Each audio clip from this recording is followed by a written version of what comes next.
뭐, 셋째, 너희가 제정신이야? 애 둘도 못 키우는 애들이 무슨 셋째야? 엄마 아빠가 도와주시면 되죠. 그걸 말이라고 해? 너희 엄마 허리 아파서 고생하는 거 모르냐? 허리요. 그래, 알턱이 있나? 너희 놀러 다니느라 바빠서 애들이 어떻게 크는지 부모가 얼마나 힘든지는 안중에도 없잖아. 그게 아니잖아요. 둘 다 회사 다니려면 어쩔 수 없었죠. 저희도 힘들었어요. 그렇게 힘들었다는 애들이 무슨 셋째야? 있는 애들이나 잘 키워. 이제 주말이고 뭐고 전혀 안 봐줄 테니까. 오늘도 봐준다는 건 취소다. 나는 이만 올라가마. 네? 아버님, 아버님 손주잖아요. 언제는 손주 보고 싶다고 그러셨잖아요. 내가 손주 필요해서 낳아주기라도 한 것처럼 말한다. 뭐, 육아가 쉽다고? 그래서 또 나와서는 우리 집에 던져놓고 너희는 할 일 다 하고 다니려고? 애들이 무슨 장난감이야? 오늘 이야기 속 주인공은 65세 김용진 씨입니다. 그리고 그의 아들과 며느리에 관한 이야기입니다. 처음엔 맞벌이하는 자식들을 위해 은퇴한 김 씨 부부가 육아를 도왔습니다. 하지만 아들 내외는 단맛을 맛보았는지 그 끝을 몰랐습니다. 김 씨 부부가 방문했을 때 안방 화장실을 썼다고 불쾌해하던 며느리는 아이들을 맡길 때는 그렇게 착한 며느리가 또 없었습니다.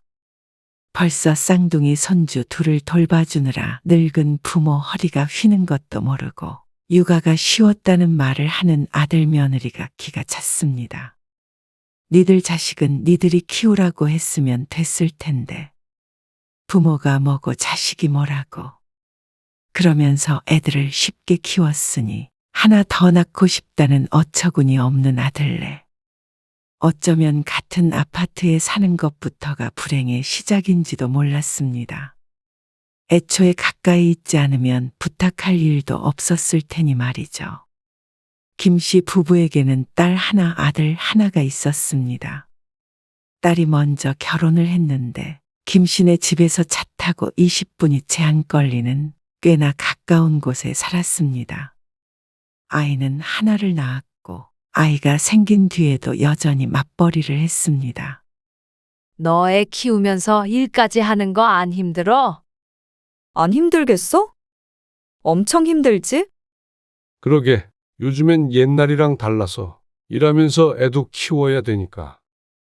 회사 늦게 끝나면 난감하긴 한데 어린이집에서 좀 더 봐주니까. 야근이라도 하면 어떡해? 박서방도 있잖아. 첫 손주는 두 돌이 다 돼가는데 한 번도 김 씨 부부에게 맡긴 적이 없었습니다. 가까이에 살았는데도 말이죠. 너희 시간 정 안 될 때는 연락해. 엄마 아빠가 집에 있을 땐 봐주면 되잖아. 그렇긴 한데 버릇 될 것 같아서 그래. 아직 괜찮아요, 장모님. 힘드니까 하나밖에 안 낳았잖아요. 그러면서 사위와 딸은 웃었습니다. 가끔 이렇게 주말에 애를 데리고 놀러 오는데 오면 늘 반갑고 예뻤습니다. 딸과 사위는 기특했고 말이죠. 그런데 문제는 아들이 결혼하면서부터였습니다. 같은 동에 집이 나왔더라고요. 뭐, 이 아파트 말이야. 네. 15층에 있더라고요. 결혼 준비를 하면서 아들이 찾아왔는데 아들의 말을 듣고 놀랐습니다. 김 씨 부부가 사는 아파트, 그것도 같은 동, 다른 층에 살겠다는 아들 며느리였습니다. 왜 굳이 여기로 오려고 그래? 직장이랑 멀진 않았지만 그렇다고 아주 가까운 곳도 아니었으니 의아했습니다. 아내의 질문에 아들이 별스럽지 않게 대답했습니다. 가까이 살면 좋죠. 애도 생기면 도움도 받고 그래야 하니까요. 그런데 너희가 불편하지 않겠어? 며느리를 보며 물었지만 며느리는 어깨를 으쓱했습니다. 아니요. 괜찮아요. 표정을 보니 이미 아들과 결정을 한 것 같았습니다. 같은 아파트에 사는 게 잘못된 일도 아니니 반대하고 말고 할 문제도 아니었습니다. 그래, 너희 마음대로 해. 김 씨도 아내도 그땐 아들의 말처럼 가까이 살면 좋긴 하겠다 생각했습니다. 딸도 아들도 가까이에 있으면 보고 싶을 때 볼 수 있을 테니 말이죠. 그렇게 아들은 결혼을 하게 되었고, 결혼 전에 김 씨네 집 5층 위에 신혼집을 마련하게 되었습니다. 인테리어도 새로 하고 했으니까 그래도 한번 오셔야죠. 집들이? 네. 한번 올라오세요. 주말에. 같은 아파트에 사는데 집들이라는 것이 이상했지만 김 씨 부부도 아들네 집이 궁금하긴 했습니다. 그래도 아들이 결혼하고 나서 처음 아들네에 방문하는 것이기에 설레기도 했습니다. 그래서 선물을 챙겨서 약속된 주말에 아들네 집에 갔습니다. 엘리베이터를 타고 말이죠. 엄마 아빠 집이랑은 좀 다르죠. 인테리어 비용이 많이 들어다고 하더니 새집같이 잘 꾸며놔서 역시 신혼집인가 싶었습니다. 구경 좀 해도 돼? 아, 방은 열어보지 마시고요. 아, 그래? 알겠어. 거실과 부엌만 구경하라는 며느리의 말에 아내가 멋쩍은 미소를 지었습니다. 아내는 고개만 두리번 거리면서 주변을 훑더니 그냥 거실에 앉았습니다. 여기 앉아 계세요. 식사 준비할게요. 김 씨도 여기저기 구경하고 싶긴 했지만 어쩐지 며느리의 눈치가 보여서 자리에 앉아 있었습니다. 화장실 저기지? 아내가 슬그머니 자리에서 일어나 묻자 아들이 거실 옆 문을 가리켰습니다. 잠겨 있는데. 아내가 문고리를 달칵달칵 흔들어 보더니 돌아보았습니다. 그러자 화장실 안에서 며느리의 목소리가 들렸죠. 잠시만 기다리세요. 안에 미주 있나 본데요. 그런데 5분이 지나도 며느리가 나오는 기미가 보이지 않았습니다. 그러자 아들이 먼저 아내에게 말했습니다. 그냥 안방 화장실 쓰세요. 안방을? 아까 열어보지 말라던데. 화장실은 가야죠. 아들이 대수롭지 않게 말하자 아내도 아들이 가리키는 방문을 열었습니다. 그리고 안쪽 욕실로 들어갔죠. 그런데 아내가 들어가고 얼마 안 돼서 거실 화장실 문이 달칵 열렸습니다. 어머님은? 화장실 쓰시려던 거 아니야? 며느리가 아들을 향해 물었습니다. 안방 화장실 들어가셨어. 뭐? 안방을? 며느리의 인상이 왈칵 구겨졌습니다. 급하신 것 같아서. 아니, 아무리 그래도 안방 화장실을 쓰시라고 하면 어떡해. 우리 프라이버시가 있는데. 김 씨가 앞에 있는데도 거침없는 며느리의 말. 아니, 화장실인데 어때? 아들도 당황스러워 보였습니다. 그래도 기다렸다가 거실 화장실을 가셔야지. 어떻게 부부방을 들어가셔. 기분이 무척 좋지 않아 보이는 며느리 때문에 김 씨 또한 안절부절하게 되었습니다. 김 씨가 말릴 걸 그랬습니다. 방문을 못 열어보게 하는데 안방 화장실을 이용한 게 좋을 리가 없었다고 생각을 했었어야 했죠. 분위기가 가라앉아 있는 와중에 아내가 방에서 나왔습니다. 그러자 며느리가 뒤를 돌아 부엌으로 들어가 버렸습니다. 아내가 이상한 분위기를 감지하고 김 씨에게 눈짓으로 물었지만 김 씨는 고개를 가로저었습니다. 그때부터는 김 씨도 아내도 그리고 아들조차도 며느리의 눈치를 보게 되었습니다. 숨도 제대로 못 쉬고 밥이 입으로 들어가는지 코로 들어가는지 알 수 없었습니다. 그쯤 되니 김 씨도 속도 더부룩하고 마음이 좋지 않았습니다. 이럴 거면 집들이는 괜히 왔다 싶었습니다. 개인 공간이 그렇게 중요하면 애초에 초대를 하지 않으면 될 일이 아닐까 싶었습니다. 며느리 성격이 만만치 않은 건 결혼 전에도 조금씩 느꼈지만 이렇게 사람을 어렵게 할 거라고는 예상치 못했습니다. 그래도 김 씨 부부가 시부모인데 말이죠. 그 뒤로는 과일도 먹지 않고 집으로 돌아오게 됐습니다. 내가 괜히 안방에 들어가가지고. 아, 당신이 뭐 그 방에서 잠을 잤어? 아니면 뭘 훔쳐가기라도 했어? 화장실 쓰라길래 쓴 것뿐인데 뭘 당신 잘못이야? 그날 이후로 김 씨 부부는 아들 며느리와 거리를 조금 두게 되었습니다. 안 보고 지내는 것은 아니었지만 아들네 집에는 절대 올라가지 않았고 볼 일이 있으면 김 씨의 집이나 밖에서 봤습니다. 그리고 먼저 연락하지 않았습니다. 며느리가 불편하다니 김 씨 부부 또한 편할 수 없었죠. 며느리도 아들도 그 정도 거리가 딱 좋은 듯 했습니다. 그러니 오히려 탈 없이 지내게 되었습니다. 그런데 그런 며느리는 아이를 낳고는 180도 달라졌습니다. 쌍둥이를 낳았으니 여태 하던 것 할 수가 없었죠. 밥 좀 주세요. 왜 집에서 안 먹고? 아, 모르겠어요. 또 싸웠니? 아니, 애를 혼자 보는 것도 아닌데. 아, 그렇다고 집을 나와? 집 나온 게 아니고요.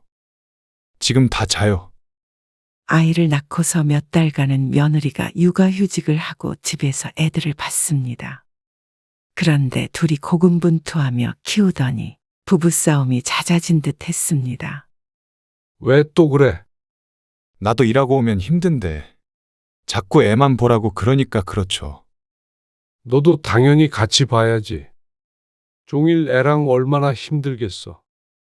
아들은 투덜대며 아내가 차려주는 밥을 먹었습니다. 자꾸만 이러다가는 다음엔 정말 짐 싸들고 내려올지도 모른다고 생각했습니다. 주말에 엄마 아빠가 봐줄 테니까. 둘이 어디라도 가서 바람 좀 쐬고 와. 다음날 아침에 데리고 가면 되지. 정말요? 며느리가 맡길까 싶었지만 아들에게는 그렇게 말해두었습니다. 그런데 다음날 바로 쌍둥이 아이들을 데리고 온 아들.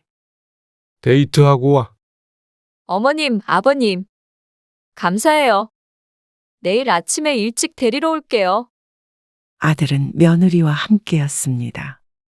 얼마나 상냥하게 말하던지 김 씨는 자신의 며느리가 맞나 싶었습니다. 한번 애들 데리고 내려오라고 해도 싫다고 그러고 보러 가는 것도 좋아하지 않더니 육아가 힘들긴 한 모양이었습니다. 아이고, 애들이 왜 싸우는지 알겠네. 쌍둥이를 본 지 몇 시간 되지 않아서 김 씨가 한 말이었습니다. 며느리가 왜 힘들었는지 이해가 갔습니다. 김 씨 부부도 쌍둥이를 키워본 적이 없으니 몰랐죠. 맡긴다고만 하면 자주 봐주자. 힘들긴 해도 내 손주들이니 예쁘지 않을 리 없었습니다. 처음으로 아이들이랑만 있는 시간도 좋았습니다. 그리고 일요일 아침에 다시 아이들을 데리고 가며 아들도 며느리도 무척 기뻐했습니다. 화해했어? 아, 당연히 화해했죠. 종종 이렇게 봐주세요. 너무 편하고 좋더라고요. 그래도 둘이 사이가 좋아 보여서 다행이었습니다. 종종 봐달라는 말에도 김 씨 부부는 고개를 끄덕였습니다. 그리고 그 다음부터는 종종이 아니라 거의 매일 손주들을 떠안게 되었습니다. 미주는 오늘 약속이 있대요. 조금만 봐주세요. 며느리는 여전히 휴직 중이었는데도 불구하고 코빼기도 비추지 않았습니다. 아침에 아들이 출근하며 양팔에 아이들을 안고 나타나면 김 씨 부부가 넘겨받았습니다. 꼭 어린이집이라도 된 것 같았습니다. 애 키우는 게 힘든 줄 알고 김 씨 부부도 시간적 여유가 있으니 별말은 안 했지만 그 횟수가 늘어가며 무언가 잘못되고 있다는 생각이 들기 시작했습니다. 반면에 아들과 며느리는 살판났죠. 어느 날 지친 김 씨가 아들에게 살짝 언급을 해보았습니다. 너희 엄마도 허리 아파서 힘들어해. 어지간하면 애들 엄마가 봐야지. 그러자 아들이 태연하게 대꾸했습니다. 이제 어린이집 보낼 거예요. 듣던 중 반가운 소리였습니다. 미주도 복직해야죠. 벌써 지난 몇 달간 떠맡은 긴 육아가 드디어 끝이 날 것 같아서 김 씨 부부가 오히려 더 기뻐했습니다. 어린이집에 가게 되면 낮 동안 애들을 볼 일은 없을 테니 말이죠. 대신에 저희 퇴근 전에만 잠깐 데리고 있어 주세요. 한두 시간 정도만요. 어린이집이 일찍 끝나니까요. 그건 어려운 일이 아니었습니다. 그런데 그런 단순한 문제가 아니었습니다. 왜 혼자 와? 아, 미주는 친구들 만나고 들어온대요. 아, 그래? 밥 먹고 갈 거야? 네. 주세요. 아들과 며느리는 어느새부턴가 애들을 데리러 와서는 저녁밥까지 김 씨의 집에서 먹고 갔습니다. 요리하고 치우기 피곤하다며 며느리도 대찬성을 했습니다. 아무래도 맞벌이를 하다 보니 이해가 갔습니다. 그런데 아들이 밥을 먹고서 일어나기 전에 김 씨에게 말했습니다.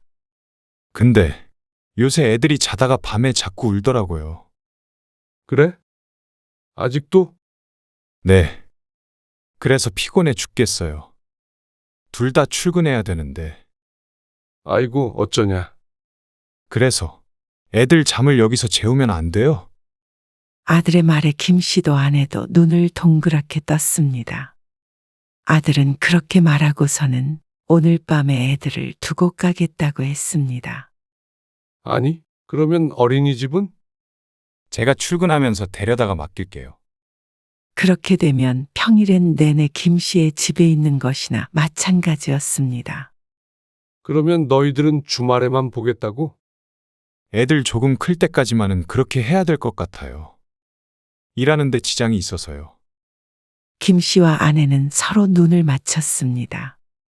어린이집에 보내기 때문에 저녁 시간에 잠깐 보고 잠을 재우는 것뿐이지만 둘을 그렇게 보는 것도 쉬운 일이 아니었기 때문이었습니다. 그것도 매일을 말이죠. 그런데 출근에 지장이 있다는 말에 어쩔 수 없이 고개를 끄덕이게 됐습니다. 그러면 애들 놓고 가고요. 이따가 미주 오면 짐 챙겨서 가져다 드릴게요. 그렇게 졸지의 손주들을 김 씨의 집에서 키우게 되었습니다. 그리고 그 다음부터의 일상은 여느 가족과는 다르게 조금 독특했습니다. 저희 왔어요. 왔니? 아들 며느리는 퇴근하고 김 씨의 집으로 먼저 왔습니다. 그리고 저녁밥을 먹었죠. 애들 잘 있었어요? 그래. 둘 다 잔다. 오늘은 조금 늦게 퇴근하는 바람에 쌍둥이는 이미 잠자리에 든 상태였습니다. 그럼 저희는 올라가 볼게요. 아들과 며느리는 아이들이 자니 밥만 먹고 자리에서 일어났습니다. 그리고는 자연스럽게 집으로 올라가 버렸죠. 이런 가족이 있나 싶었습니다. 아들 며느리와 같이 사는 것도 아니고 따로 사는 것도 아닌 것 같은 기분이었습니다. 그리고 금요일 저녁에는 데리고 가야 했지만 대부분 금요일은 아들도 며느리도 약속이 있다고 토요일 오전에 데리러 왔습니다. 머리는 까치집을 하고 아주 늦은 시간에 말이죠. 그러다 보니 김 씨 부부가 완전히 쉴 수 있는 날은 일요일 하루뿐이었습니다. 아직 전화 없어? 전화를 받지도 않네. 토요일 점심시간이 다 되었는데도 아이들을 데리러 올 기미가 보이지 않았습니다. 어제 무슨 모임 다녀왔다던데? 아이고, 애들 기다리는 것 봐. 종일 기다리는 아이들이 불쌍하지도 않느지. 김 씨는 아들 내외가 참 원망스러웠습니다. 어쩔 수 없이 맡겼다고 하더라도 아이들이 보고 싶다면 만사제 쳐두고 주말엔 와야 하는 게 맞는데 말이죠. 놀이터라도 다녀와야겠다.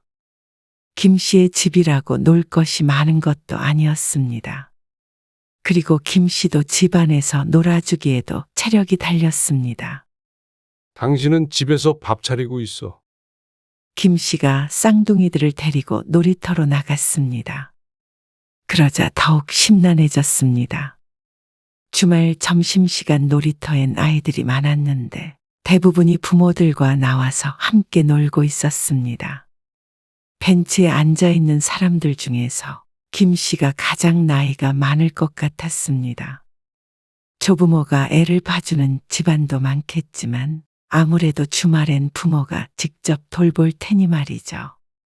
지금 김 씨가 보고 있는 부모들도 대부분 맞벌이를 할 텐데 이토록 자기 자식을 방치하는 것은 김 씨의 아들과 며느리밖에 없는 것처럼 보였습니다. 그네를 타고 노는 손주들을 보는데 김 씨가 미안하기까지 했습니다. 어쩐지 자기 부모와 노는 아이들의 표정은 밝은 것 같았고 김 씨의 손주들의 표정은 그리 밝은 것 같지 않았습니다. 물론 김 씨의 착각일 가능성이 높았지만 말이죠.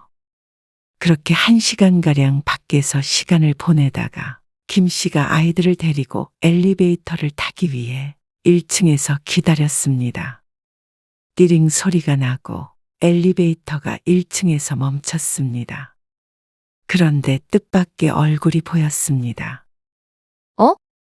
아버님, 김 씨의 며느리였습니다.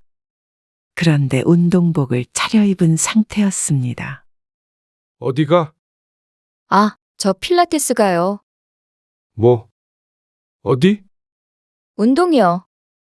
요가 같은 거. 지금? 애들은 어떻게 하고?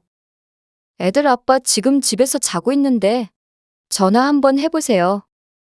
아이들은 엄마를 보고 반가워하는데 며느리는 아이들을 잠시 아는 채 하고는 서둘러 나갔습니다. 운동 시간에 늦었다며 말이죠. 황당함에 엘리베이터에 올라타는 것조차 있고는 그 자리에 한참 서 있었습니다. 아니, 지금 올라오다가 시우 엄마 봤거든. 근데 무슨 운동을 간다네. 그러자 아내도 아는 눈치였습니다. 저녁에 일 끝나고도 다니더라고. 뭐? 우리 집에서 밥 먹고 올라가서 운동한다고 다시 나가는 거 마주쳤어. 지지난주에 쓰레기 버리다가. 더욱 황당한 말이었습니다. 그럴 시간이 있으면 저녁 시간만이라도 아이들과 함께 보내는 게 당연한 것 아닌가 싶었습니다. 나도 한마디 했더니 취미생활도 해야 된다고 눈 똑바로 뜨고 말하는데. 애들을 내팽개쳐놓고는? 그러니까 말이야. 근데 뭐라 그래. 형인이도 축구인지 뭔지 운동 다닌다고 왜 자기는 못하냐고 따지는데. 또 며느리의 기에 밀려서 아무 말도 못한 듯 했습니다. 이럴 거면 어째서 자식을 낳았는지 모를 일이었습니다. 김 씨도 평생 자식 키우느라 고생했는데 이제는 자식의 자식까지 키우다가 죽겠구나 싶었죠. 어린이집에서 빨리 돌아오니 그 공백 시간을 봐주는 것까지는 도움을 줄 수 있지만 이제 김 씨의 집에서 재우는 것은 해서는 안 될 듯 했습니다. 이러다가 손주들이 엄마 아빠 얼굴도 몰라볼 것 같아 걱정이었습니다.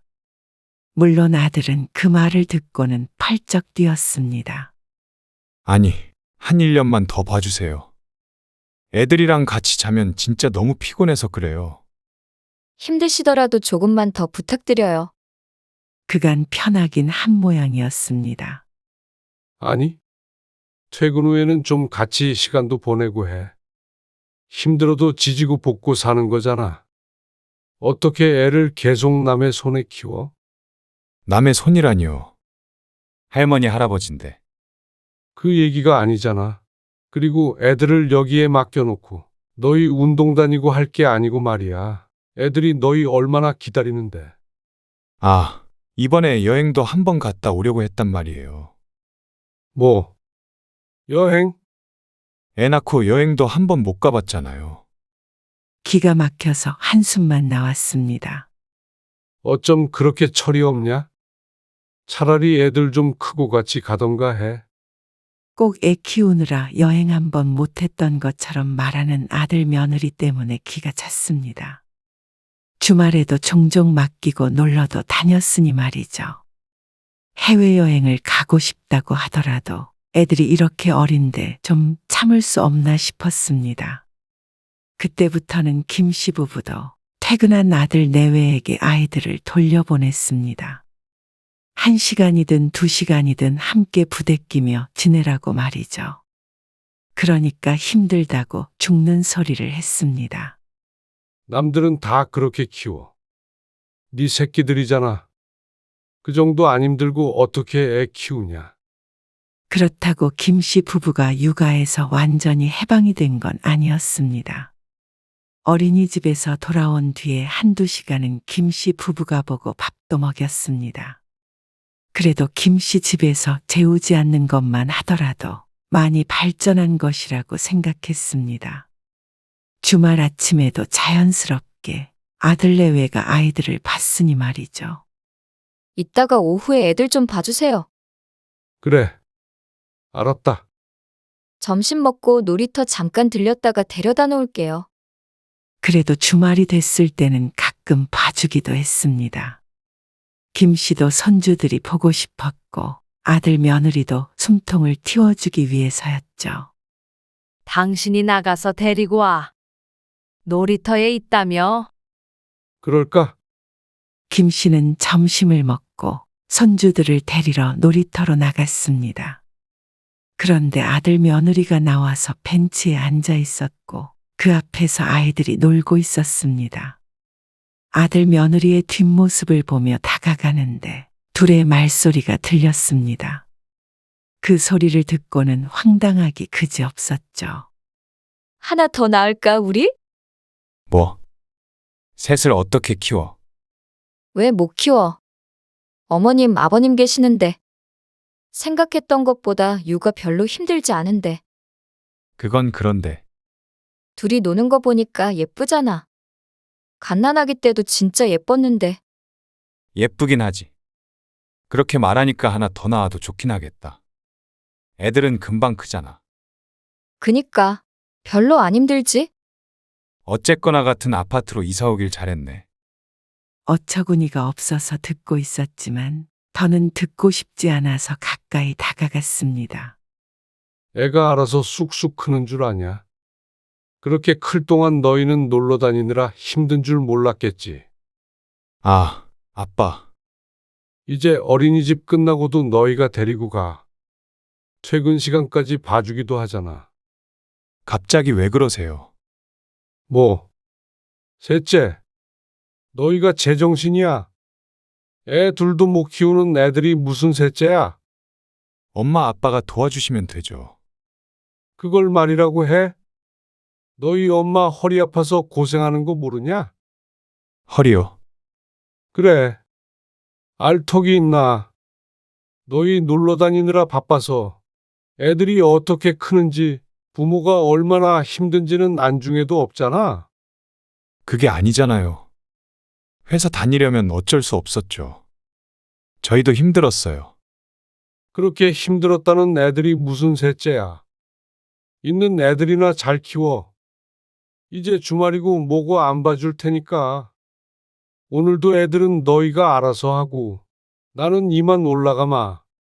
네? 아버님 손주잖아요. 언제는 손주 보고 싶다고 그러셨잖아요. 며느리가 서운하다는 듯이 하는 말에 김 씨가 더 서운했습니다. 내가 손주 필요해서 낳아주기라도 한 것처럼 말한다.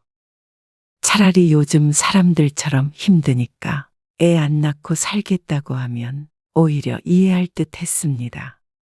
그런데 무작정 낳아놓고는 그 정도 책임감도 없이 키우는 게 말이 안 됐습니다. 뭐? 육아가 쉬워? 그래서 또 낳아서는 우리 집에 던져놓고 너희는 할 일 다 하고 다니려고? 애들이 무슨 장난감이야? 아니, 맞벌이 하니까. 언제 놀러를 다녔다고 그래요. 맞벌이는 다 핑계지. 만만한 게 엄마 아빠냐. 요즘 젊은이들이 일을 해야 하니까 어느 정도 도움이 필요한 부분은 알겠지만 이런 식으로 애들 키우면 나중에 애들이 너희를 부모로 생각이나 하겠냐? 여기 놀이터 좀 봐라. 누가 할머니, 할아버지가 봐주는 사람이 있나? 그러자 아들 며느리가 주변을 살펴봤고 대부분 부모와 놀고 있는 아이들이 보였죠. 운동도 애들 어느 정도 큰 다음에 하면 누가 뭐라고 그래. 애를 낳았으면 키워놓은 다음에 너희 인생을 살아도 살아야지.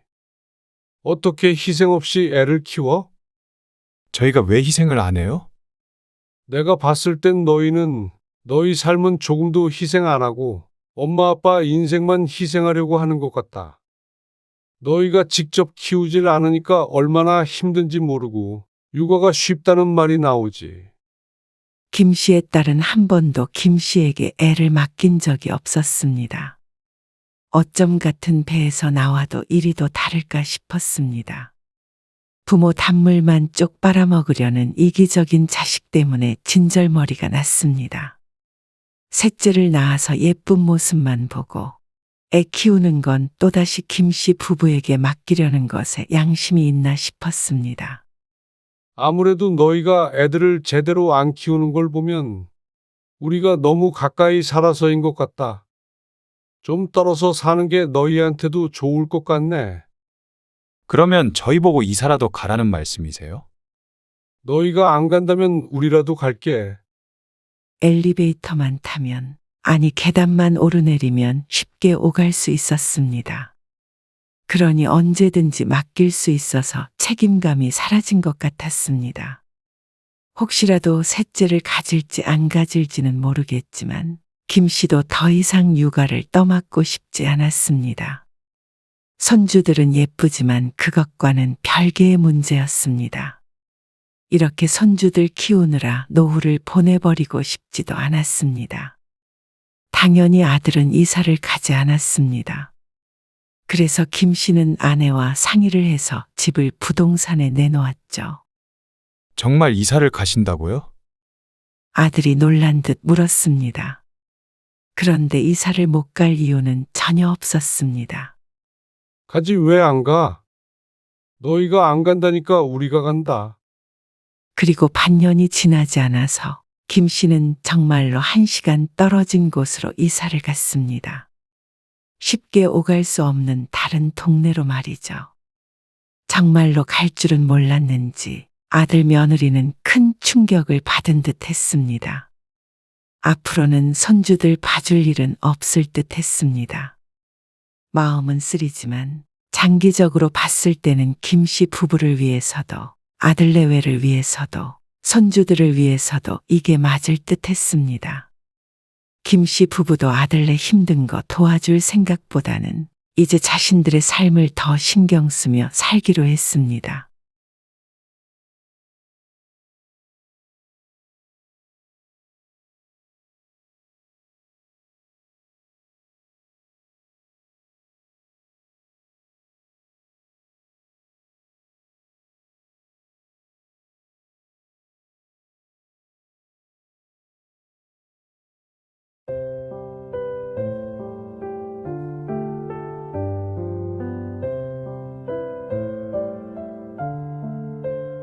수아 엄마가 아마 마음의 상처를 많이 받았나 봐요. 돌잔치도 그래서 안 한다는 거야? 오지도 않고? 그건 그렇다 쳐도 왜 수아도 안 데리고 오는 거야? 수아 엄마가 데리고 있겠대요. 뭐? 그럼 마음의 상처를 입어서 애도 안 보여주겠다고? 그 말이야? 아니, 애를 못 봐줘서 그래? 그거는 피치 못할 사정이 있었잖아. 그래도 보고 싶지 않다는데 어떻게 해요? 제가 억지로 끌고 올 수도 없고 그렇다고 강제로 애를 뺏어서 올 수도 없고요. 오늘 이야기 속 주인공은 64세 심영화 씨입니다. 그리고 그녀의 아들과 며느리에 관한 이야기이죠. 심 씨가 원했던 것은 아니었지만 심 씨는 며느리를 서운하게 만들었습니다. 손주가 태어나면 돌봐달라던 그 약속을 지킬 수가 없었습니다. 하지만 심 씨에게도 나름의 중요한 사정이 있었습니다. 그런데도 그것이 그렇게 큰 잘못이었던 것인지 그 일 이후로 서운하다고 거리를 두던 아들 며느리는 나중엔 손주를 보여주지도 않았습니다. 자식이라곤 아들 하나 있는데 그 며느리가 손주를 안 보여주니 심 씨는 영영 손주를 볼 기회를 빼앗기고 만 것이죠. 하지만 차라리 그렇게 멀어지고 말았다면 나았을 텐데. 저들 아쉬울 때는 손주를 인질로 삼고 이것저것 요구하는 아들 며느리. 이제는 미안했던 감정도 흐릿해지고 그 못된 심보에 질려버렸습니다. 이리저리 끌려다니느니 심 씨는 손주를 안 보고 사는 게 낫겠다는 생각마저 들었습니다. 심 씨 부부는 아들이 하나 있었습니다. 결혼 전에는 꽤나 가까운 부모 자식 사이였습니다. 다른 아들들보다 살가워서 어릴 적엔 딸보다 낫다는 소리를 하곤 했습니다. 하지만 그것도 다 가정이 생기기 전이었습니다. 아들은 4년 전에 결혼을 했습니다. 신혼집은 멀지 않았지만 아들네와 심씨 부부의 심적 거리는 결코 가깝지 않았습니다. 며느리와 통화한 것이 손에 꼽을 정도가 아니라 기억에도 거의 없었습니다. 심씨는 하나밖에 없는 며느리와 친하게 지내고 싶었는데 바람처럼 그렇게 되진 않았죠. 희재야. 지난번에 너희 여분 이불 없다며. 네. 사야죠. 아버지가 그거 사주라고 해서 엄마가 같이 가서 사줄까 하는데 아들이 결혼하고 한 달이 채 안 됐을 때였습니다. 신혼집 장만할 때 마련한 이불이 한 세트밖에 없다기에 그걸 심씨가 사주고자 했습니다. 아, 그래요? 언제요? 너희 시간 될 때 주말에 한번 봤으면 하는데. 어때? 네. 알겠어요. 이번 주에 그럼 뵐까요? 그럴래? 심씨는 들뜬 목소리로 전화를 끊었습니다. 그래도 신혼부부 이불이니까 백화점에서 좋은 걸 사주고 함께 식사도 할 생각이었습니다. 아들 며느리와 바깥에서 시간을 보내는 것은 처음이기에 설레기도 했습니다. 좋은 걸로 사. 에이, 당연히 좋은 걸로 사주지. 맛있는 것도 사주고. 남편은 주말에 약속이 있어 같이 가진 못하지만 심씨와 같은 생각을 하고 있었습니다. 그런데 하루 전에 약속이 취소되었습니다. 같이 못 간다고? 왜? 같이 백화점에 갈 수 없다는 아들의 말에 심씨가 의아해서 묻자 황당한 대답이 돌아왔습니다. 그게 아직 조금 불편한가 봐요. 불편하다니? 누가? 세영이요. 며느리가 불편해한다는 말이었습니다. 아, 그래? 같이 이불도 고르고 밥도 먹으려고 했어. 자꾸 봐야 가까워지지? 저도 그렇게 말은 하긴 했는데. 그냥 저희끼리 갈게요. 아, 심씨가 당황해서 대답을 제대로 못하고 있는데 아들이 말을 이었습니다. 상품권으로 주시거나 차라리 돈으로 주시면 좋을 텐데. 아들이 웃으며 하는 말에 심씨는 조금 황당했습니다. 시모가 불편해서 같이는 못 가겠고 사준다면 저들끼리 가서 구매하겠다는 말이었습니다. 이렇게 들으니 아들도 괘씸했습니다. 설령 며느리가 불편해하더라도 친해질 기회를 만들어주던가 그게 안 되면 돌려서 말할 수도 있는 문제일 텐데 아들의 말로 며느리와의 사이가 더 멀어지게 되는 듯했습니다. 솔직한 심정으로는 상품권이든 뭐든 보내고 싶지 않았습니다. 알아서 사라고 하고 싶었습니다. 요즘 좋은 이불이 한두 푼 하는 게 아니기에 선물로 주고 싶었는데 만나고 싶지도 않다는 사람한테 그래야 하나 싶었죠. 하지만 남편이 마음을 곱게 먹으라고 핀잔을 주는 바람에 함께 가지도 못하고 돈만 내줬습니다. 그 뒤로도 심 씨는 아들 부부와 시간을 마련하려고 노력했습니다. 하지만 며느리는 여지를 주지 않았습니다. 제 집에 초대한 적도 없고 명절이 아니면 찾아오지도 않았습니다.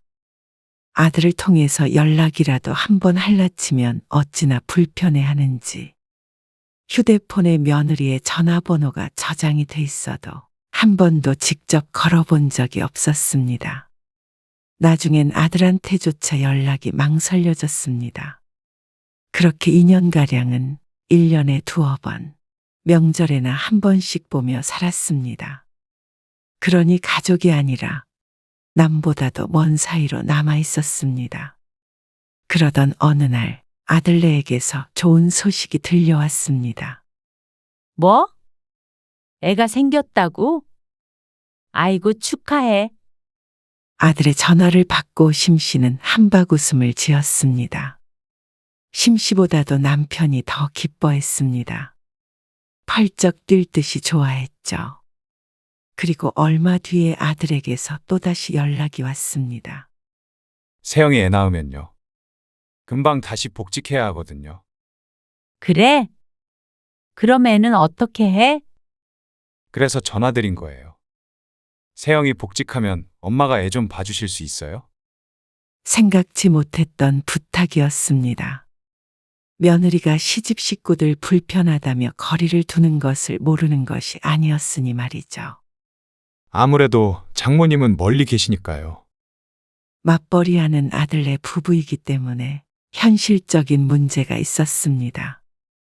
한없이 휴직할 수 있는 직장이 아니었기 때문에 누군가의 도움이 필요했습니다. 며느리 성격엔 차라리 도우미를 쓸 것이라고 생각했는데 심 씨에게 연락한 것이 의외였습니다. 그래도 남 손에 맡길 수는 없잖아요. 바로 대답을 못한 것은 심 씨의 허리가 좋지 않아서였는데 잠시 고민하다 심 씨는 이내 알겠다고 대답했습니다. 그래도 하나밖에 없는 손주였기 때문에 조금 힘들더라도 키워주고 싶었습니다. 어느 정도 클 때까지만이라도 도움을 주고 싶었습니다. 그리고 비록 안사돈이 멀어서 그런 것이지만 며느리가 자신에게 부탁한 것이 기껍기도 했습니다. 그런데 며느리가 출산하기도 전에 심 씨 부부의 인생에 있어서 큰 위기가 찾아왔습니다. 그때부터 심 씨와 남편의 삶이 송두리째 바뀌었죠. 네? 위암이요? 의사의 말을 잘못 들은 듯 심 씨가 재차 물었지만 돌아오는 답은 같았습니다. 청천벽력 같은 소리였습니다. 최근 소화가 잘 안 되고 자꾸만 살이 빠지기에 그저 소화불량이나 위염 정도만 생각했지 암일 줄은 상상도 못했습니다.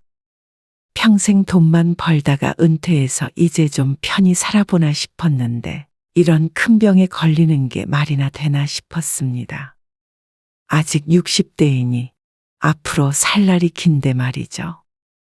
곧 손주도 태어나면 손주 재롱 보면서 늙어가겠구나 하며 들떠있던 심 씨와 남편에게 찬물이 끼얹어졌습니다.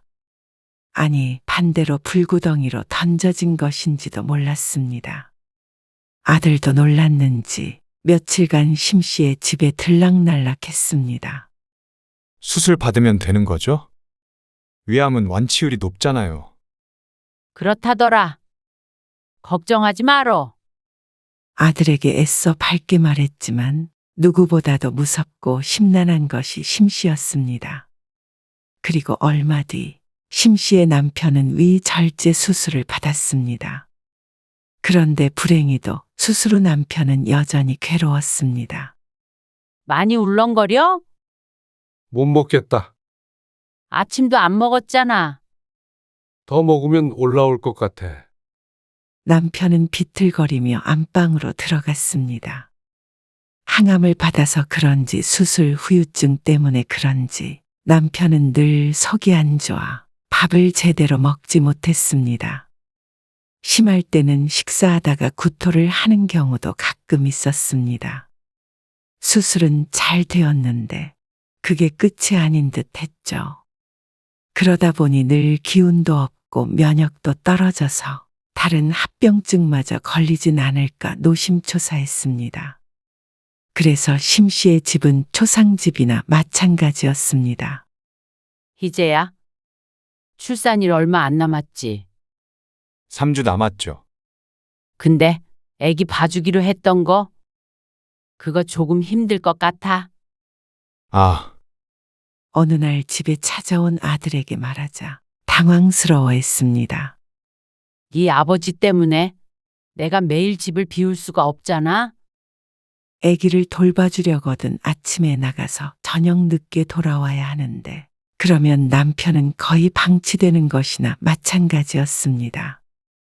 그래서 아이를 심 씨의 집에서 돌보는 것도 생각해 보긴 했지만 차마 안 될 것 같았습니다.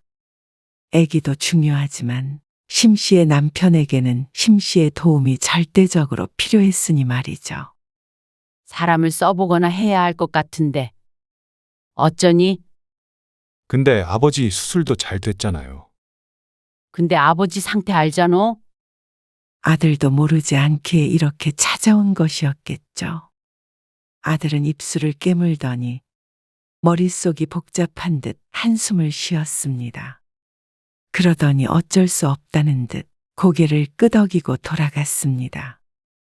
마음은 불편했지만 어쩔 수 없었습니다.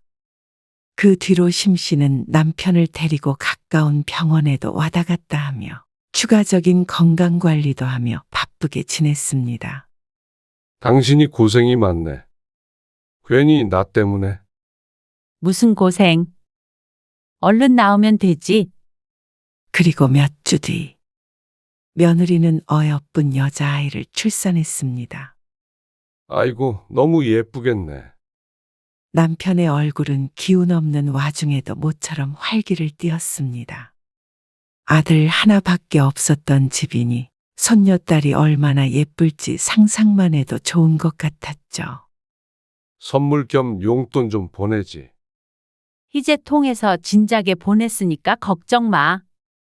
언제 보러 가도 된대. 조리원에서 나오고 연락 준댔어. 심씨 부부는 하루빨리 손녀가 나오길 기다렸습니다. 그리고 얼마 뒤 며느리는 아들네 집으로 돌아왔고 아이가 100일쯤 되자 처음으로 손주를 볼 수 있었습니다.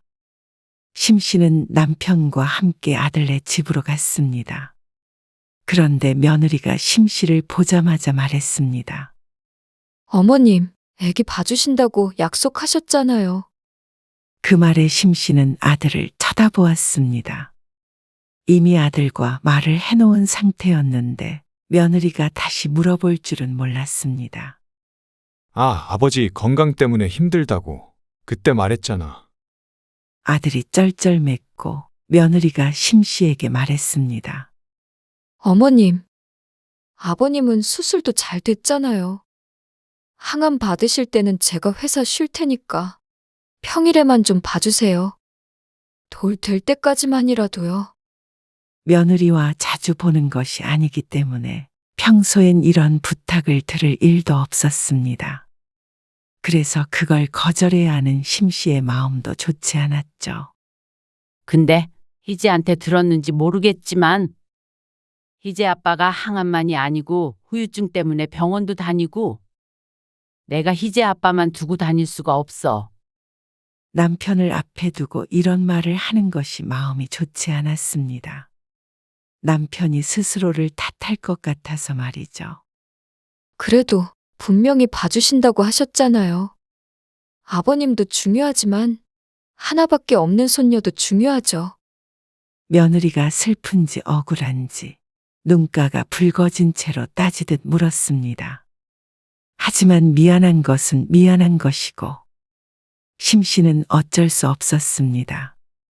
손녀딸도 무척 소중하지만 그렇다고 아픈 남편을 내팽개치고 손주만 돌볼 수는 없었습니다. 밥도 제대로 못 먹는 남편, 암에 걸린 남편. 심씨는 남편의 건강 회복이 최우선이라고 생각했습니다. 미안하다. 사람을 써야 한다면 보태줄게. 그리고 시간 날 때마다 가서 봐줄 테니까 돌까지만 그렇게 키워보자. 이 말밖에는 할 수가 없었습니다. 허리가 아픈 와중에도 손주를 봐줄 생각이었지만 이번 일은 심씨가 참는다고 해결될 일이 아니었으니 말이죠. 어떻게 모르는 사람한테 애를 맡겨요? 뉴스 못 보셨어요? 그러다가 애 잘못되기라도 하면 처음으로 손녀딸을 실제로 본 날이었는데 심씨 부부는 침울해져서 집으로 돌아왔습니다. 며느리가 입을 다물어버린 다음부터는 그 자리에 더는 있을 수가 없었습니다. 여보, 나는 신경 쓰지 말고 희재네 가서 애 봐줘. 집에 들어온 남편이 죄책감이 느껴지는 목소리로 말했습니다. 그 목소리에 심씨의 가슴이 미어지는 듯한 기분이 들었습니다. 됐어. 그러다가 당신 잘못되면 나는 어떡하라고. 며느리가 많이 섭섭해했던 것이 마음에 걸렸지만 심씨도 며느리가 자신의 상황을 이해해 주길 바랐습니다. 어떻게 하기로 했어? 곧 복직한다며. 2달쯤 뒤에 걱정이 돼서 아들에게 물어봤습니다. 아, 장모님이 당분간 와서 지내기로 하셨어요. 정말? 괜찮아? 네. 근데 세영이가 많이 울었어요. 왜? 안사돈이 봐주시면 좋잖아. 장모님이 허리가 안 좋으시대요. 오셔서 고생하시니까 아무래도 마음이 그런가 봐요. 거기에다 대고 내 허리도 아프다고는 말할 수 없었습니다. 어쨌거나 아픈 와중에 손주를 보러 올라오겠다는 안사돈이 고마웠습니다. 심씨도 눈에 넣어도 안 아픈 손주 직접 키워주고 싶었습니다. 저도 장모님께 죄스럽네요. 그 마음을 아들이라도 알아줬으면 했지만 어쩐지 심씨 때문에 허리 아픈 장모를 고생시켰다고 말하는 듯해서 그 말이 조금 상처가 되었습니다. 주말이나 이런 때 엄마가 가서 도와줄게. 아니요. 그러진 마세요. 장모님 계신데 괜히 불편해요. 오실 일 없어요. 어쩐지 묘하게 차갑게 느껴지는 아들의 태도. 하지만 심씨는 몸이 축났을 며느리를 위해 그리고 앞으로 고생할 안사돈을 위해 몸에 좋다는 보약도 지어서 보냈습니다. 그렇게라도 마음을 전하고 싶었습니다. 고맙다는 말을 바라고 준 것은 아니었지만 아들조차도 잘 받았다는 말은 하지 않아서 가슴에 돌이라도 얹은 듯한 기분이 들었습니다. 며느리는 다시 회사에 나갔고 안사돈이 멀리서 올라왔습니다. 그리고 한참을 아들 며느리에게선 연락이 없었습니다. 수아 보러 한번 가면 안 되냐고 물어봐봐. 어느 날 남편이 말했습니다. 당신 괜찮아? 어제는 종일 앓더니 좀 괜찮아. 그래도 요샌 덜하잖아. 내일 병원 다녀오고 이번 주말에 가도 되는지 한번 연락 좀 해봐. 그래서 그날 저녁 심씨가 아들에게 전화를 걸었습니다. 수아 잘 있어? 잘 있죠? 네 아버지랑 한번 가도 되니? 수아 보러. 저희 집에 오신다고요? 어쩐지 탐탁지 않아 하는 듯한 목소리. 장모님 계신데 서로 불편하잖아요. 하지만 그렇게 하다가는 돌이 될 때까지 손주 얼굴은 보지도 못할 것 같았습니다. 여태까지도 딱 한 번 보고 말았으니 말이죠. 그리고 외부 사람 오는 거 안 좋아요. 애 면역에도 그렇고. 아, 독감 유행한다는데 못 들으셨어요? 독감? 네, 그래서 방문하시는 건 좀 그러네요. 그러냐? 알았다. 하지만 심씨는 서운하지 않을 수 없었습니다. 지난달 아이를 데리고 다 같이 지방에 있는 사돈네에 내려갔다 온 것을 모르지 않았으니 말이죠. 하지만 심씨는 따지지 않았습니다. 마음 상하지 않았다면 거짓말이겠지만 그래도 안사돈이 고생하며 손녀딸을 돌봐주고 있기 때문에 이해하려 했습니다. 하지만 그게 다 며느리가 심씨에게 앙금이 남아서 그런 것일 거라곤 생각도 못했습니다. 이번 명절에 올 거지? 네. 가죠. 그래 알았어. 심씨가 아들과 통화를 마치자 옆에서 남편이 물었습니다. 온대. 온대. 지난 명절에는 아이가 어려오지 않았었는데 그래도 어느 정도 컸으니 아들네가 오는 듯 했습니다. 몇 달 동안 보지 못한 손주를 볼 수 있을 거라고 기대했습니다. 그런데 얼마 뒤 명절이 되었을 때 심씨 부부는 크게 실망하게 되었습니다. 어? 희재야. 왜 너만 와? 아, 세영이랑 수아가 감기에 걸려서요. 뭐? 뭐 돌 정도로 안 좋아? 괜찮은 거야? 네, 뭐. 그래서 집에서 좀 쉬라고 했어요. 그럼 너도 있지. 뭐 하러 왔어? 그래도 오냐고 물어보시길래요. 심씨 부부는 아들과 밥 한 끼를 먹고 서둘러 아들을 돌려보냈습니다. 그렇게 명절에는 둘이서 시간을 보냈습니다. 희재한테 전화 좀 해봐. 왜? 감기 괜찮은지 물어보고. 그리고 이제 곧 수아 돌이잖아. 그리고 연휴가 끝났을 때는 남편의 성화에 못 이겨 아들에게 전화를 걸었습니다. 그런데 받지 않았습니다. 수아 엄마한테 해봐. 하지만 심씨는 어쩐지 망설여졌습니다. 심씨도 며느리는 불편해서 꼭 아들을 통해서 전화했으니 말이죠. 하지만 남편이 하도 닥달을 하자 전화를 걸 수밖에 없었습니다. 여보세요.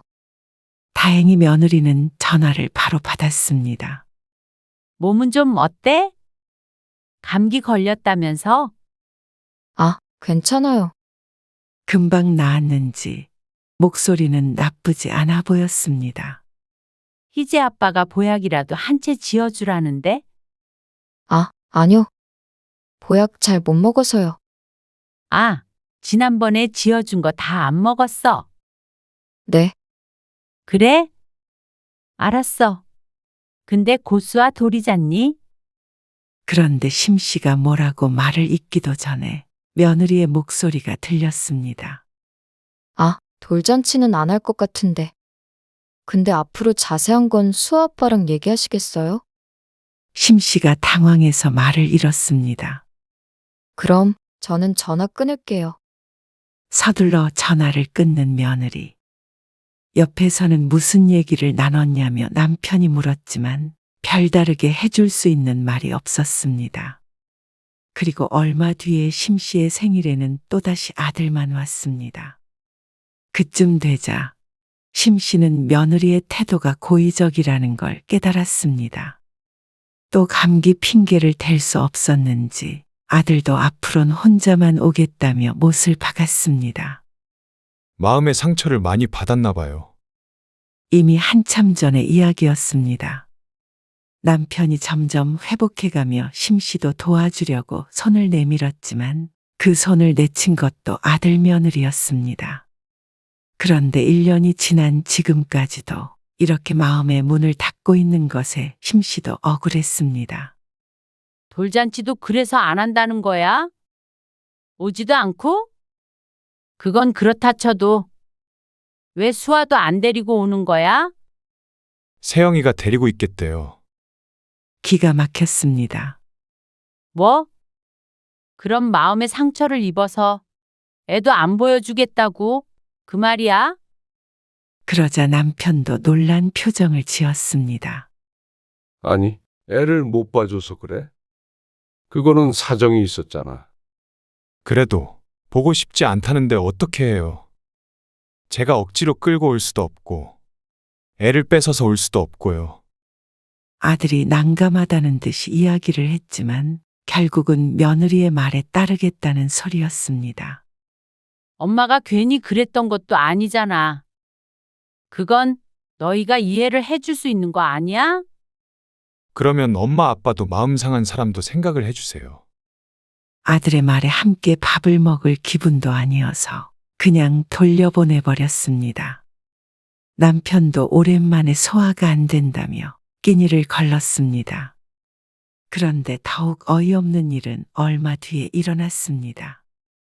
휴대폰으로 며느리의 카카오톡 사진을 봤더니 손녀딸의 생일상이 차려져 있었고 어디선가 돌잔치를 한 듯 했습니다.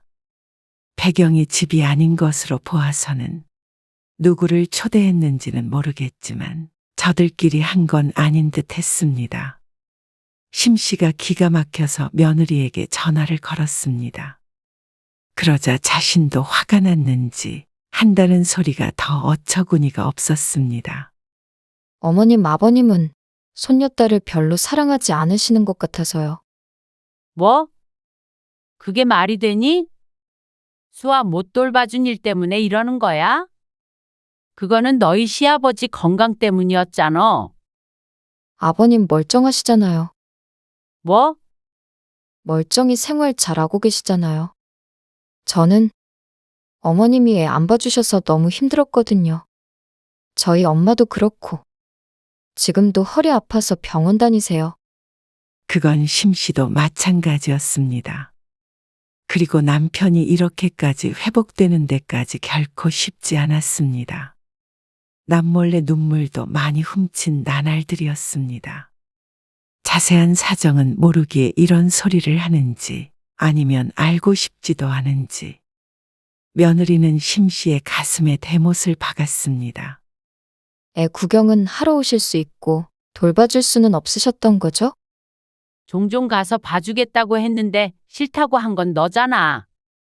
어머님 생각 알아요. 힘든 일은 하기 싫으셨던 거잖아요. 뭐? 설마 며느리가 이런 생각을 하고 있는 줄은 몰랐습니다. 서운한 것은 이해를 했기에 그동안 거리를 좁히기 위해 심씨도 나름 노력을 많이 했습니다. 그런데 며느리에게 있어서 자신은 그저 아이도 보여주고 싶지 않은 못된 시어머니일 뿐이었죠. 따지러 전화했다가 심씨는 망연자실해서 전화를 끊었습니다. 남편이 아들에게 전화를 걸자 아들은 며느리의 마음이 풀릴 때까지 기다리라고만 할 뿐이었습니다. 아무리 변명해도 소용이 없으니 방법이 없었습니다. 아들도 그런 며느리를 따라서 발길이 뜸해졌고 심씨 부부는 자식을 잃은 듯한 기분이 들었습니다. 1년이 흘러도 풀리지 않던 며느리의 마음이 조금쯤은 녹았는지 아들에게서 뜬금없는 연락이 왔습니다. 그런데 그 내용이 참 이상했습니다. 좀 도와주세요. 도와달라니. 무슨 일 있어? 그게 요즘 경제적으로 좀 문제가 있어서요. 둘 다 멀쩡한 직장에 다니고 있는데 무슨 문제가 있나 싶었습니다. 그런데 아들이 무슨 투자를 했다며 상황이 안 좋다는 이야기를 했습니다. 자세히 무슨 투자인지는 말하지 않았지만 심씨 부부에게까지 손 벌릴 정도로 사정이 어려운가 싶었습니다. 심란해지려던 찰나에 아들이 던진 이야기를 듣고는 심씨의 머릿속이 차갑게 식는 듯한 기분이 들었습니다. 도와주시면 수아 보여드릴게요. 뭐? 수아 데리고 한번 갈게요. 이번에 도와주시면 세영이도 별말 안 할 거예요. 어처구니가 없어서 헛웃음이 터져나왔습니다. 그러면 안 도와주면 앞으로 손주 얼굴 못 보는 거야? 안 도와주실 거예요? 할 말을 잃었습니다. 아들은 도와주실 걸로 알겠다며 전화를 일방적으로 끊었습니다. 이런 아들을 평생 키우고 손주가 생겼다고 기뻐했던 과거를 차라리 지워버리고 싶었습니다. 서운한 일이 있었다고 손주를 인질로 삼아서 돈을 요구하는 것이 악질이었습니다. 남편도 그 사실을 알고는 며칠간 밥도 제대로 못 먹을 정도로 상심이 컸습니다. 그리고 안색이 안 좋다 싶더니 병원에 입원까지 하게 되었습니다. 다행히 큰 이상은 없었지만 그래도 새벽에 심씨 부부는 심장이 땅으로 떨어진 것만 같았습니다. 위암이 재발이라도 할까 싶어서 크게 놀랐죠. 위험이요? 마침 아들이 전화를 했길래 병원이라고 알렸습니다. 하지만 아들은 아버지의 건강 상태에는 전혀 관심이 없어 보였습니다. 며느리에게서도 전화 한 통 없었고 말이죠. 지난번에 말씀드렸던 거는요? 보내주시는 거죠? 이렇게 보니 며느리를 탓할 것이 없었습니다. 가장 문제가 아들인 듯 했습니다. 아들조차도 자기 부모를 신경 쓰지 않는데 어느 며느리가 시부모를 걱정할까 싶었습니다. 허탈함에 속이 쓰렸습니다. 뭘 위해서 아들 며느리 한마디 한마디 안절부절 했나 싶었습니다. 이런 자식이 낳은 손녀가 뭐가 그렇게 애틋하다고 얼굴 한번 보고 싶어서 쩔쩔맸나 후회가 됐습니다. 내가 돈이 남아 돌아서 썩어도 널 도와줄 일은 없을 거야. 네? 그게 무슨 말씀이세요? 그러면 수아는 안 봐도 된단 말씀이세요? 그래. 그러든지 말든지 이제는 신경도 안 써. 나도 이제 수아 보고 싶지도 않다. 손주라고 하나 있는데 그 얼굴을 몇 번 보지도 못했습니다. 핏줄이라는 이유로 손주가 예쁜 것은 자식이 예뻤을 때나 그랬습니다. 아들 며느리에게서 정이 떨어졌고 남보다도 못한 손주 때문에 거금을 보내야 할 이유를 찾지 못했습니다. 그리고 그런 식으로 본다면 그게 무슨 가족인가 싶었죠. 후회하지 마세요.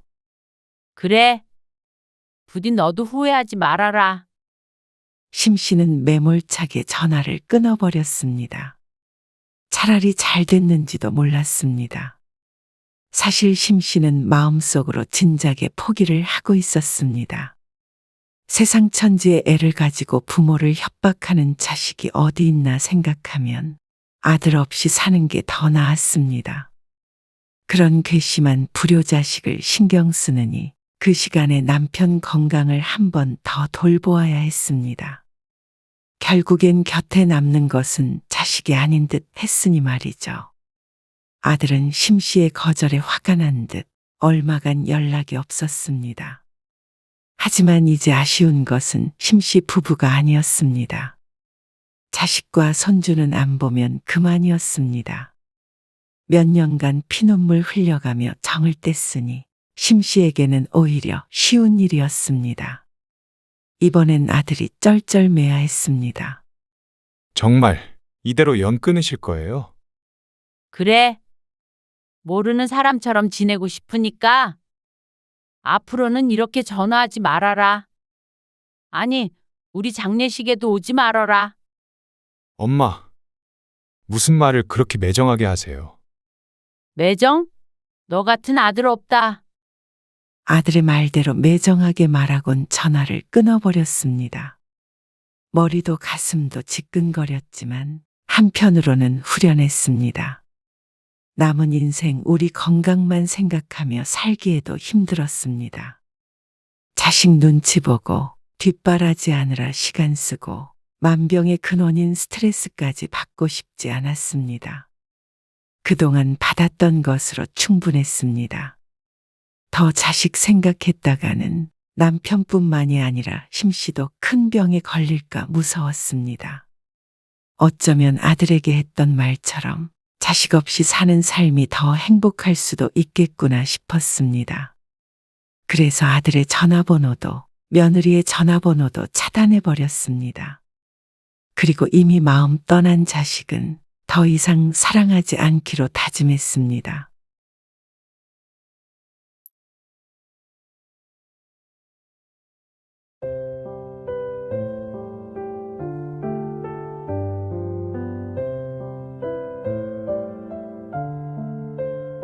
아니, 왜 연락도 안 된 상태에서 찾아오신 거예요?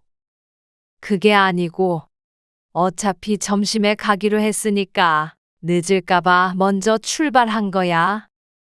전화를 안 받으면 그냥 계셔야죠. 그렇게 불쑥 찾아오시면 어떡해요? 아무리 자식 집이더라도 그러는 건 예의가 아니죠.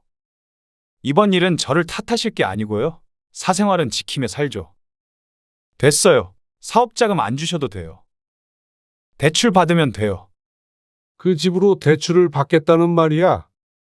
제 집이니까 신경 쓰지 마세요. 누가 그 집으로 대출 받도록 놔둘 줄 아냐? 가만히 안 두시면요? 도로 가져올 거다. 아버지가 무슨 권리로요? 너 그 집 줄 때 했던 말 잊었냐? 오늘 이야기 속 주인공은 67세 강두석 씨입니다. 그리고 그의 자식들에 관한 이야기입니다. 강 씨는 자식들에게 큰 실망을 느꼈습니다.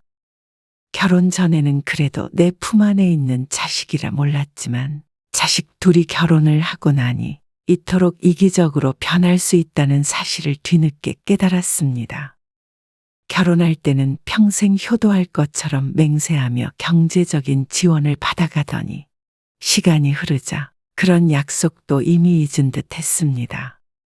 화장실 들어갈 때와 나올 때가 다른 것이 사람이지만 제 부모를 단물 빠진 노인네 취급을 한다면 강 씨 또한 생각이 있었습니다.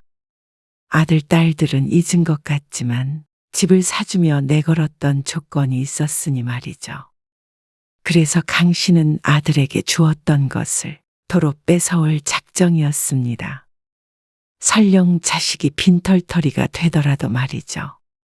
부모를 부모로서 존경하지 않는 자식은 그런 부모의 도움도 받을 자격이 없었습니다. 강 씨도 그런 자식에게 몇 억하는 집을 주느니 그 돈으로 노후를 더 편하게 보내는 게 나을 것 같았죠. 강 씨와 아내는 젊어서 고생을 꽤나 했고 40이 넘어서 삶이 폈습니다. 다행인 것은 자식들이 공부할 쯤엔 그 뒷바라지를 할 수 있을 만큼 살만해졌다는 것이죠. 강 씨 부부는 자식이 둘이 있었는데 아들 하나, 딸 하나였습니다. 둘 모두 공부를 잘 시켜 좋은 대학에 진학시켰습니다. 그리고 남들이 부러워할 만한 직장에도 들어갔습니다.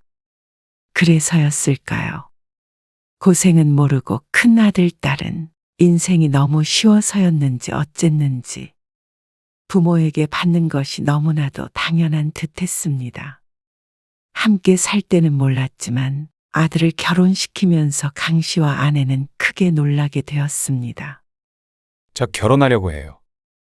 어느 날 찾아와 갑작스럽게 결혼을 하겠다던 아들. 그때 아들의 나이가 29이었습니다. 강 씨가 생각하기엔 무척 이른 나이였습니다. 공부한다고 취직을 한 지는 몇 년 되지 않았으니 말이죠. 무슨 결혼을 하겠다고? 너 직장 들어간 지 얼마 안 됐잖아. 너무 이르지 않아? 내년이면 30인데 뭐가 일러요? 요새 20대에 결혼한다는 사람이 어디 있어? 다들 30 중반에 하던데. 결혼할 사람이 있는데 뭐하러 기다려요? 아들에게 여자친구가 있다는 말은 들었지만 결혼을 생각하고 있을 거라곤 짐작하지 못했습니다. 결혼이라는 게 그냥 살림만 합치면 되는 것도 아니고. 강 씨도 아들의 결혼을 반대하고 싶은 마음은 전혀 없었습니다. 다만 결혼해서 자리를 잡을 수 있을 때 해야 한다고 생각했죠. 집도 마련하고 해야 되는데. 지금 당장 그런 여력이 돼? 아들에게 묻자 아주 태연한 대답이 돌아왔습니다. 집은 아버지가 사주시면 되죠. 뭐, 황당함에 되물었지만 아들의 표정은 무척 당당했습니다. 맡겨두었던 것을 돌려받는 것처럼 말이죠. 집만 있으면 돈은 벌면 되는 거니까요. 결혼 자금만 좀 대주세요. 기가 막힌 웃음만 나왔습니다. 물론 강 씨 부부도 자식들이 결혼하면 어느 정도 지원해 줄 생각도 하고 있었습니다. 다만 그 시기가 너무 일찍 와서 당황스럽기는 했지만 말이죠. 하지만 아들의 태도가 참 괘씸했습니다. 왜 그렇게 서두르는 거야? 혹시 애라도 생긴 거야? 그러자 아들은 그건 또 아니라며 고개를 저었습니다. 둘 다 멀쩡한 직업도 있는데 결혼에 적당한 때가 어디 있겠어요. 그런데 상대방 집안은 여유가 없기 때문에 강 씨가 꼭 집을 해줘야 한다는 것이었습니다.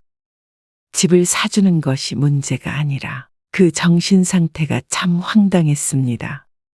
부모가 당연히 집을 사줘야 하고 결혼 자금을 대줘야 한다는 생각이 말이죠.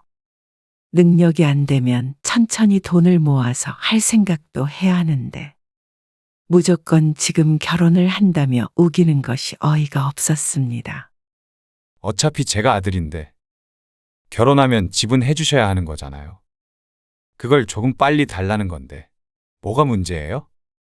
준호야, 아버지 말 듣고 좀 천천히 생각해봐. 아, 엄마. 설마 그럼 집도 안 해줄 생각이에요? 그런 말이 아니잖아. 집에 돈이 없는 것도 아니고 있으면서 안 해주는 건 서운하죠. 아내에게 짜증내는 아들을 보니 강 씨도 열이 뻗쳤습니다. 너 이놈 자식. 그게 무슨 말버릇이야? 집을 맡겨놨어? 그런 게 아니고요. 집이고 뭐고. 한 푼도 보태줄 생각 없으니까 결혼을 하든 뭘 하든 다 네 능력껏 해. 아, 아버지. 집이 없으면 단칸방에 살든 어디 살든 알아서 해. 이런 나쁜 놈을 봤나? 집 내놓으라고 엄마한테 윽박 지르는 놈이 어디 있어? 그런 게 아니고요. 답답한 마음에. 결혼을 지금 당장 해야 하는 이유도 없고 능력도 없으면 알아서 해야 할 거 아니야. 부모 찾아와서 돈 내놔라 할 게 아니라. 그러자 아들이 괴로운 듯 깊은 숨을 내쉬었습니다. 할 말 끝났으니까 이만 가봐라. 그러자 아들이 마지못해 강 씨의 집에서 나갔습니다. 그래도 저렇게 결혼하겠다는데 시켜야 하지 않아? 아, 누가 결혼하지 말래? 하고 싶으면 하라 그래. 강 씨의 아내는 금방 마음이 약해졌지만 강 씨는 아들이 괘씸해서 전혀 지원해 줄 생각이 없었습니다.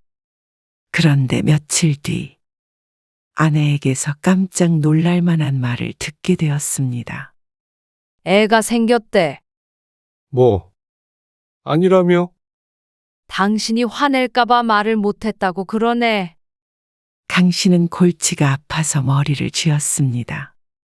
그래서 그렇게 결혼을 서둘렀나 싶었죠. 애 데리고 원룸에서 살 수는 없지 않느냐고 그러는데 마음이 안 좋아. 강 씨는 잠시 말이 없었습니다. 그리고 그런 강 씨를 아내가 며칠 내내 설득했습니다. 당신이 그러니까 준호 그놈이 당연한 줄 알고 집 내놓으라고 그러는 거 아니야? 그래도 어쩌겠어. 애가 생겼다는데 결혼 안 시킬 거야? 결국 결혼은 해야 할 상황이었고 아내의 말대로 한 푼 없이 시작하기엔 곧 태어날 아이가 불쌍했습니다. 그래서 강 씨는 고심했죠. 집은 해주긴 해주마. 정말요? 다만 조건이 있어. 조건이요? 그래. 다시 한번 지난번처럼 네 엄마한테 버르장머리 없이 굴거나 부모 실망시키면 돌려받을 거야. 효도가 그 조건이었습니다. 만약 아들이 부모를 등한시한다면 언제든지 돌려받을 수 있도록 증여계약서에도 명시했습니다.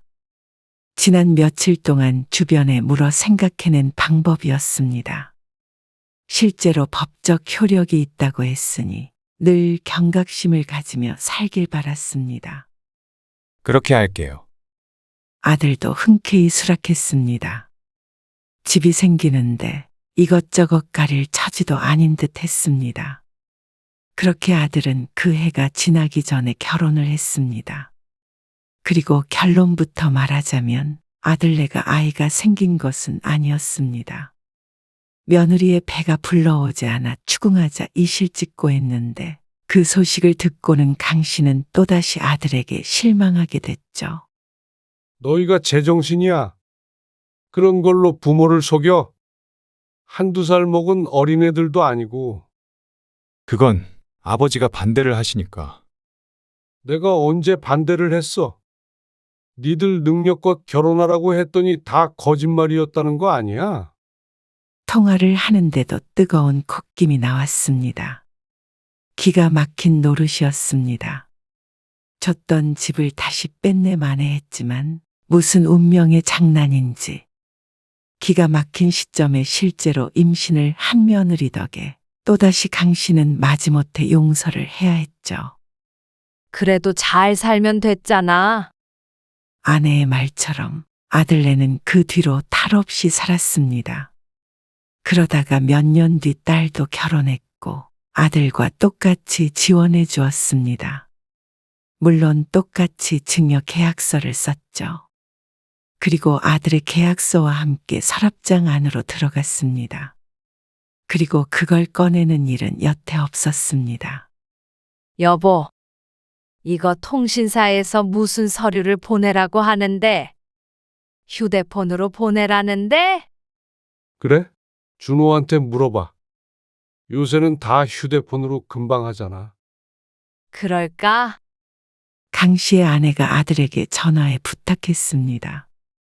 준호야, 엄마가 사진 보내주면 대신 접수 좀 해줄 수 있을까? 뭘요? 아, 무슨 서류를 보내라는데 할 줄 모르겠어서. 아, 지금 좀 바쁜데. 지금 당장 안 해도 돼. 저녁에 시간 나면 해줘. 알겠어요. 그리고 전화를 끊고 저녁에 한 번 더 연락을 했지만 아들은 받지 않았습니다. 메시지도 오지 않았습니다. 준호한테 다시 한번 연락해봐. 바쁘니까 연락이 없는 거 아닐까? 내일 해보지 뭐. 그런데 아들에게서는 소식이 없었습니다. 준호 아직도 연락 안 돼? 다시 전화해보라니까. 잠깐만. 아내가 다시 아들에게 전화를 걸었습니다. 아, 엄마. 별것도 아닌데. 그거 차라리 팩스로 보내면 아무 문구점 같은 데서 보내주지 않아요? 아, 그래? 아니면 핸드폰 가게 같은데 한번 가봐요. 엄마 핸드폰 산 데 있을 거 아니에요. 거기서 이런 걸 해줘? 해주진 않아도 어떻게 하는지는 알려줄 수 있겠죠. 별로 안 어려워요. 아들의 귀찮은 목소리가 아내의 휴대폰을 타고 강 씨에게까지 들렸습니다. 그럴 거면 왜 며칠 동안 기다린지 몰랐습니다. 그리고 별로 안 어려워서 남들도 알려주는 걸 왜 아들은 알려줄 수 없는 것인지 이해할 수 없었습니다. 아, 알겠어. 바쁘지? 네. 바빠요. 아시잖아요. 아, 현아한테 물어보시던지요. 아들은 무심히 대꾸했습니다. 작년에 직장을 그만두고 사업을 하겠다고 나선 아들이 바쁜 건 알고 있었습니다. 하지만 말투가 참 차가웠죠. 아내는 그런 아들에게 오히려 쩔쩔매며 전화를 끊었습니다. 바쁘다네. 현아한테 부탁해봐야겠다. 그런데 딸도 반응은 비슷했습니다. 아들처럼 귀찮은 말투는 아니었지만 당장은 안 된다며 나중에 해주겠다는 대답을 했습니다. 결국은 또 며칠 기다리다가 못 보낼 듯해서 강 씨가 아내에게 말했습니다. 그냥 내일 나랑 같이 가서 물어보자고. 그 통신사에서도 휴대폰으로 무슨 사진만 보내라고 했다며. 그건 그렇지. 그래서 다음날 강 씨는 아내와 함께 집 앞에 있는 휴대폰 가게에 찾아갔습니다.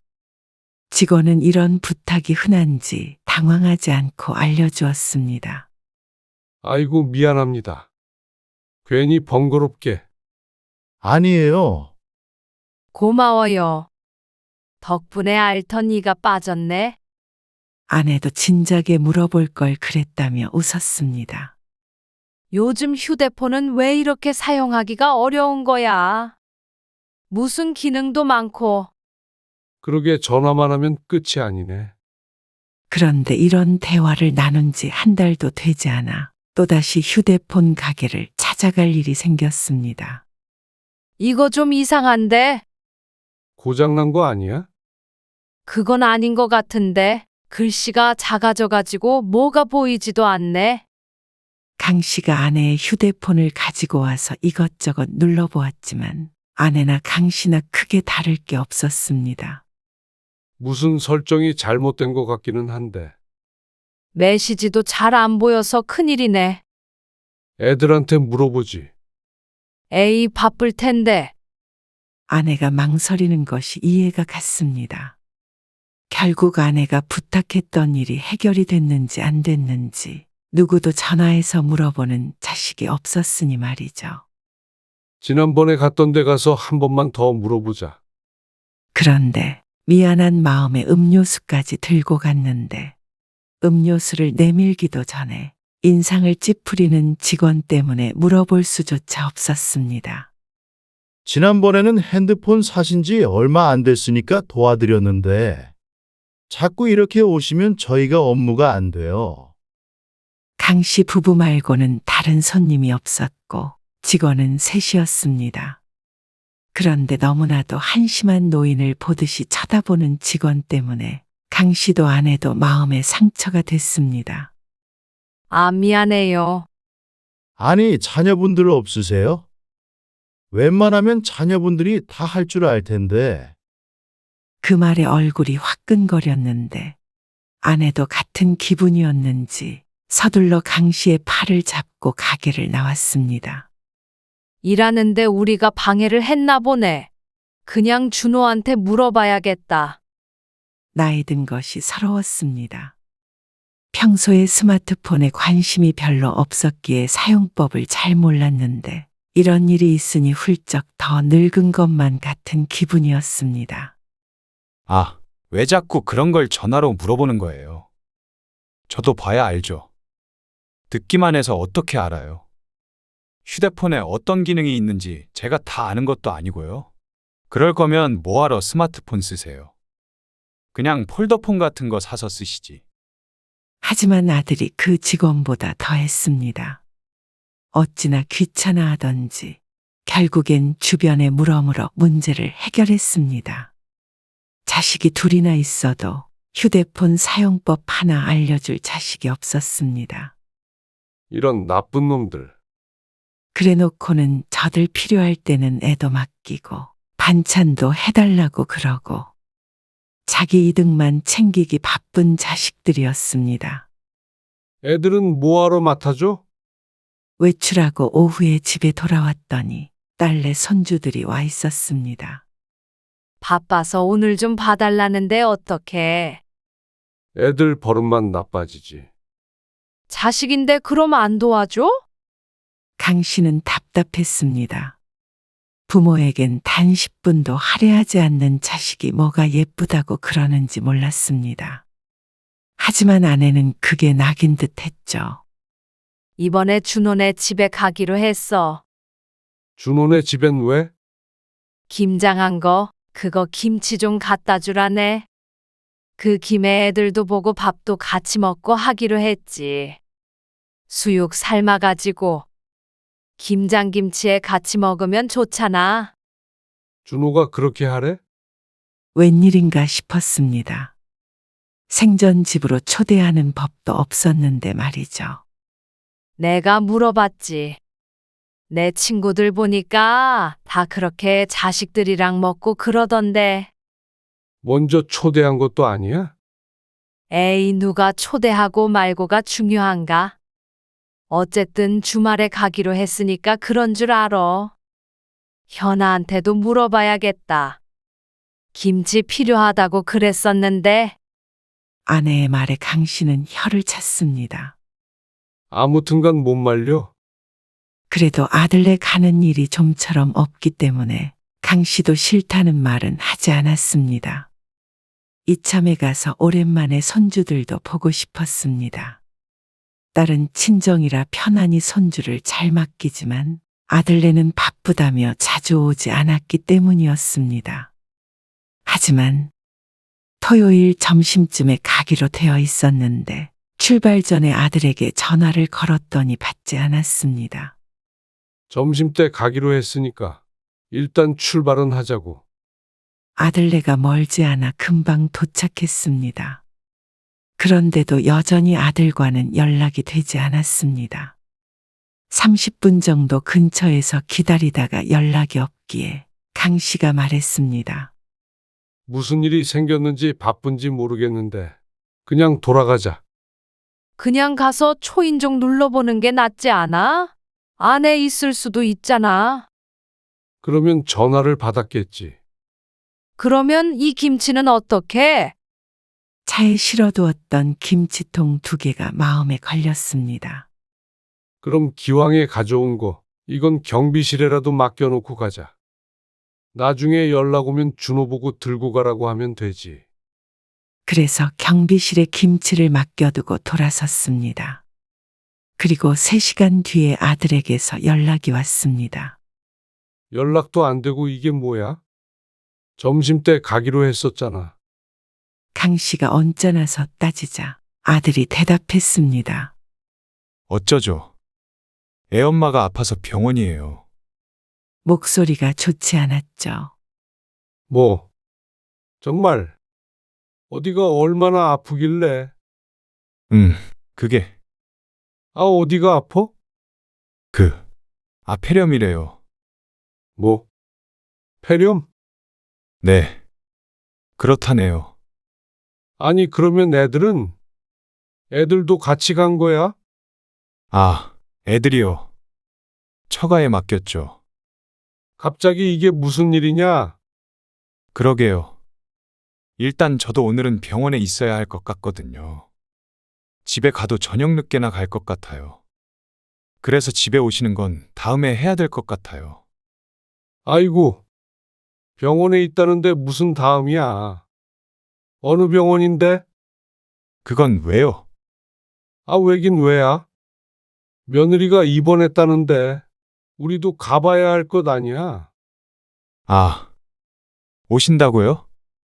아, 아니요. 그러실 필요 없어요. 금방 퇴원할 텐데요. 폐렴인데 금방 퇴원할 수 있을지 없을지 어떻게 알아? 어쨌거나 안 오셔도 돼요. 제가 또 연락드릴게요. 아들은 정신이 없어 보였습니다. 그런데 전화를 끊고 나니 경비실에 두고 온 김치가 생각났습니다. 오늘 집에 들어올지 못 들어올지도 모르는데 계속 바깥에다가 둘 수는 없었습니다. 그러면 다시 가지고 와서 김치 냉장고에 우선 넣어놔야 하는 거 아니야? 그러자. 강 씨와 아내가 다시 차를 타고 아들네로 향했습니다. 그리고 경비실에 들어가서 다시 김치통을 들고 나왔는데 어딘가에서 익숙한 목소리가 들렸습니다. 강 씨 부부가 뒤를 돌아보자 아들네가 사는 아파트 입구에서 익숙한 얼굴들이 나오고 있었죠. 강 씨는 어리둥절한 표정으로 그 얼굴을 바라보았습니다. 그중엔 폐렴으로 입원을 했다던 며느리도 있었으니 당황스러울 법도 했습니다. 폐렴은커녕 무척 기분이 좋아 보였습니다. 좀 빨리 출발하자니까 늦었네. 숙소 체크인이 3시부터란 말이야. 풀빌라라서 해 떨어지기 전에 놀아야 돼. 안 그러면 추워. 아, 따뜻한 물 나온다며? 그래도 애들 감기 걸리면 어떡해. 그러니까 미리미리 말했어야지. 갑자기 가게 됐으니까 그렇지. 원래 오늘 어머님, 아버님 오시기로 돼 있었는데. 그러면 사돈네랑 같이 갔어야 하는 거 아니니? 에이, 아니에요. 장모님 놀러 가고 싶다고 그러셨잖아요. 역시 우리 사위밖에 없어. 무척이나 단란해 보이는 가족이었습니다. 그런데 뿌듯하게 웃으며 바라볼 수가 없었죠. 당일에 연락도 안 받고 갑자기 취소한 것도 괘씸했지만 차라리 그냥 약속을 취소했으면 나았을 텐데 굳이 며느리가 아파서 입원했다는 핑계를 댄 것은 용서하기 힘들었습니다.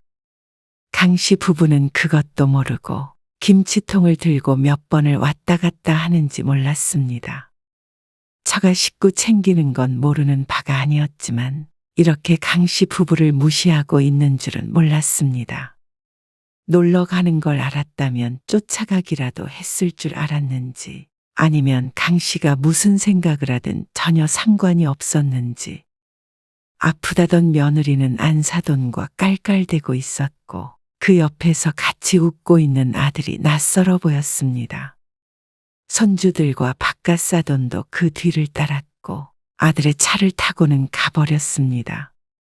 아내도 그 모습을 고스란히 함께 보았죠. 아내도 말이 없었고 강 씨도 한동안 그렇게 서 있었습니다. 그렇게 강 씨 부부는 가지고 갔던 김치통 2개를 고스란히 다시 들고 돌아오게 되었습니다.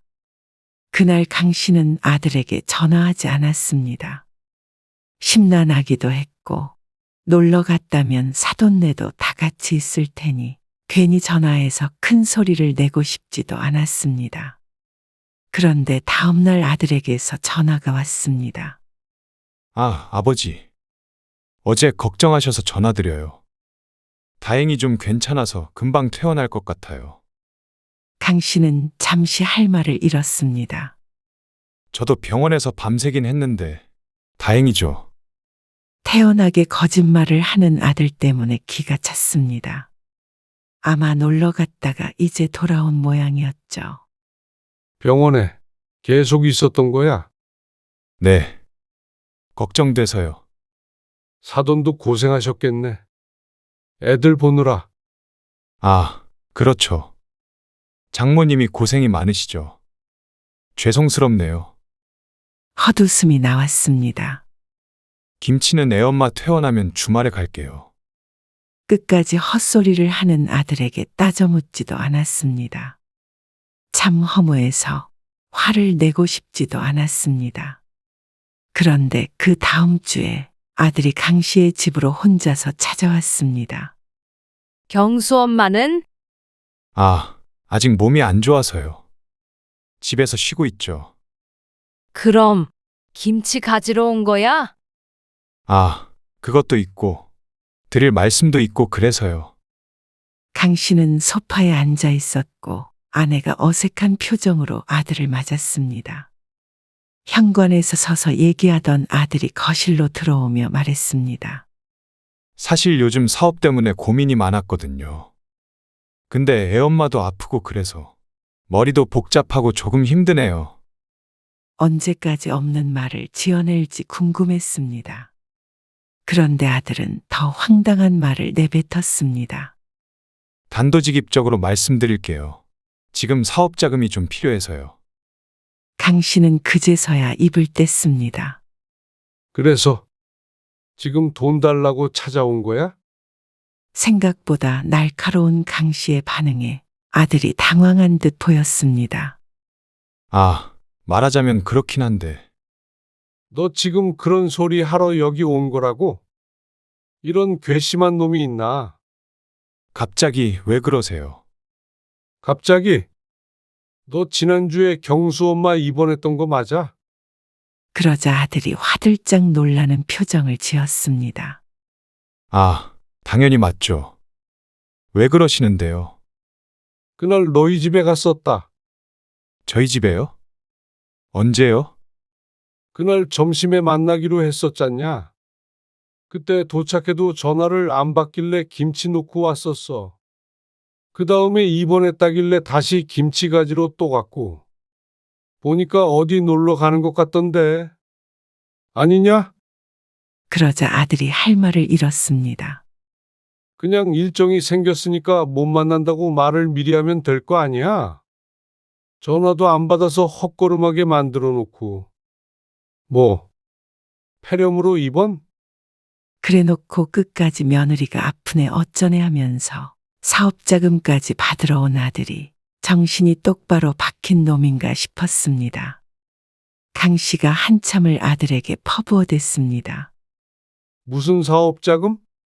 어림도 없는 소리 말아라. 맨날 입만 열면 거짓말인데. 그것도 거짓말 아니냐?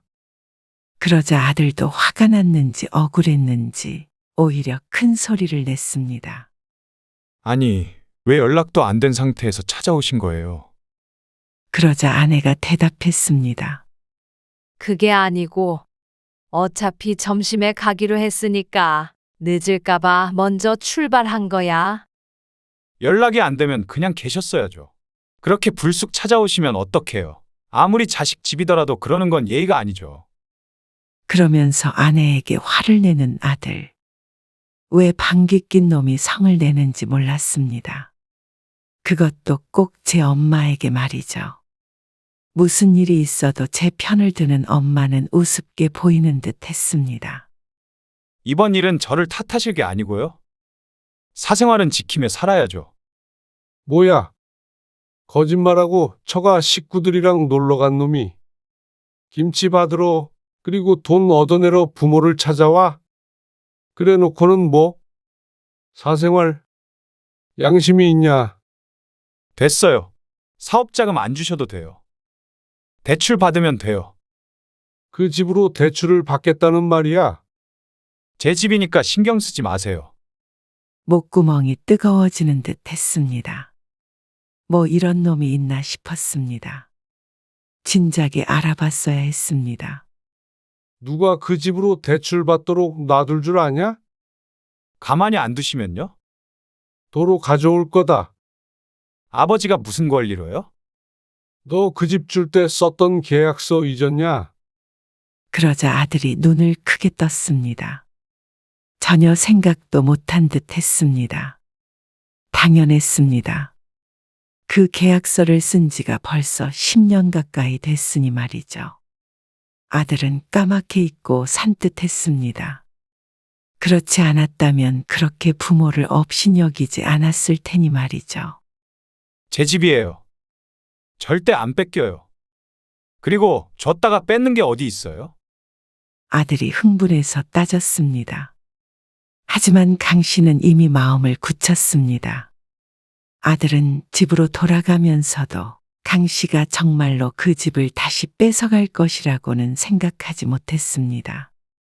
이미 아들의 명의로 되어 있었기에 가져갈 명분이 없다고 생각했죠. 하지만 정확하게 계약서에 적혀 있었고 아들이 계약사항을 지키지 않았으니 그 집은 도로 가져올 생각이었습니다. 그리고 몇 달 뒤 진심이세요? 이러실 수는 없죠. 우편 받았지? 그런 줄 알고 집은 빨리 비워줘라. 서로 번거롭게 하지 말자. 아버지, 사업하느라 모아둔 돈도 투자한 상태예요. 이대로 나가면 저 빈털털이에요. 그 집 없다고 빈털털이면 네가 잘 못 산 거지. 애비 탓이냐? 난리가 났습니다.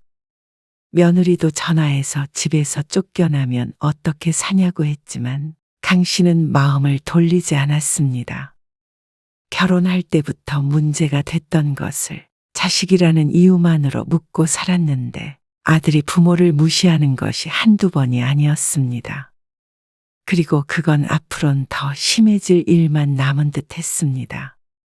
결국 강 씨는 아들에게서 다시 집을 뺏어왔습니다. 월세 집으로 이사간 아들은 서운함이 컸는지 강 씨에게 한동안 연락조차 하지 않았습니다. 아빠, 엄마 감기 걸리셨다면서요. 보약 좀 지어서 보냈어요. 웬일이야? 웬일은요? 딸이 챙겨야지 누가 챙겨요? 아들에게 그런 일이 있자 희한하게도 딸이 강 씨 부부의 눈치를 보게 되었습니다. 자주 맡기던 애도 맡기지 않고 이렇게 선물도 보내왔습니다. 그리고 지난 생일에는 생전 보내지도 않던 용돈도 보냈으니 딴 사람이 됐다고 봐야 했습니다. 기뻐해야 할지 씁쓸해해야 할지. 자신도 똑같은 계약서를 썼기 때문에 몸을 사리고 있는 게 느껴졌습니다. 그리고 얼마 뒤에는 아들에게서 연락이 다시 왔습니다. 이제 잘하겠다며 집을 돌려달라고 울며 사정했죠. 나중엔 어떻게 될지 모르겠지만 강 씨는 같은 실수를 하고 싶지 않았습니다. 자식에게 더 많이 쏟아붓는다고 효도를 하는 것이 아님을 알았기 때문이었습니다. 차라리 그 돈으로 강 씨 부부의 노후나 더 편하게 보내는 게 낫겠다 싶었습니다. 그래서 아들에게 집을 돌려주지 않았습니다. 그런데 아들은 지금까지도 꾸준히 연락하고 찾아오고 효도를 하려고 애썼습니다. 바라는 바가 눈에 뻔히 보였지만 강 씨 부부의 마음은 아직까진 여전했죠. 얼마나 갈지 두고 봐야 알 문제였습니다. 하지만 분명한 건 한동안은 자식들에게 껍데기뿐인 대접이라도 받을 수 있다는 것이었습니다.